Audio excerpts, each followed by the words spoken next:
ಎಲ್ರಿಗೂ ನಮಸ್ಕಾರ. ಬುಕ್ ಬ್ರಹ್ಮ ಒಂದು ಅದ್ಭುತವಾದ ಸಾಹಿತ್ಯದ ಆಯೋಜನೆಯನ್ನು ಮಾಡಿದೆ. ಅದರಲ್ಲೂ ದಕ್ಷಿಣ ಭಾರತದ ಒಂದಷ್ಟು ಭಾಷೆಗಳೇನಿದ್ದಾವೆ, ಮಲಯಾಳಮು, ತೆಲುಗು, ತಮಿಳು ಮತ್ತು ಕನ್ನಡ, ಇವೆಲ್ಲ ಸಹೋದರ ಭಾಷೆ, ದ್ರಾವಿಡ ಭಾಷೆಗಳು ಅಂತ ನಾವು ಹೇಳ್ತೀವಿ.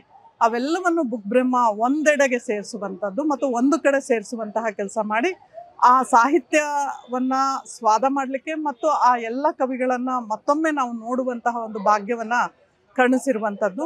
ನಾವೆಲ್ಲ ಜೈಪುರದ ಫೆಸ್ಟ್ ಬಗ್ಗೆ ಭಾಳ ಕೇಳ್ತಾ ಇದ್ವಿ. ಆದರೆ ಬುಕ್ ಬ್ರಹ್ಮದಂತಹ ಒಂದು ದೊಡ್ಡ ಸಂಸ್ಥೆ ಇಷ್ಟೊಂದು ದೊಡ್ಡ ಮಟ್ಟದಲ್ಲಿ ಈ ಕಾರ್ಯವನ್ನು ಮಾಡಿರುವಂಥದ್ದು ಮತ್ತು ಎಷ್ಟು ಪುಸ್ತಕಗಳನ್ನು ಮಳಿಗೆಗಳು ಇಲ್ಲಿದ್ದಾವೆ ಮತ್ತು ಹೊಸ ತಲೆಮಾರಿನವರು ಓದಲಿಕ್ಕೆ ಇಲ್ಲಿ ಬರ್ತಾ ಇದ್ದಾರೆ, ನೋಡ್ಲಿಕ್ಕೆ ಬರ್ತಿದ್ದಾರೆ. ಇದು ಒಂದು ಭಾಳ ಪಾಸಿಟಿವ್ ಅಂತೇಳಿ ನಾನು ಅನ್ಕೋತೀನಿ. ಯಾಕೆ ಅಂತಂದರೆ ನೀವು ಇಡೀ ಸಾಹಿತ್ಯ ಸಮ್ಮೇಳನಗಳಲ್ಲಿ ಗ್ರೇ ಅಥವಾ ವಯಸ್ಸಾದವ್ರನ್ನೇ ನಾವು ನೋಡ್ತಾ ಇರ್ತೀವಿ. ಆದರೆ ಇವತ್ತು ಇಲ್ಲಿಗೆ ಬಹಳಷ್ಟು ಯಂಗ್ಸ್ಟರ್ಸ್ ಬಂದಿರುವಂಥದ್ದು ಮತ್ತು ಅವರೆಲ್ಲರೂ ಕೂಡ ಆಸಕ್ತಿ ವಹಿಸಿ ಸಾಹಿತ್ಯದ ಕಡೆಗೆ ಮುಖ ಮಾಡಿರುವುದು ಬಹಳ ದೊಡ್ಡ ಕೆಲಸ.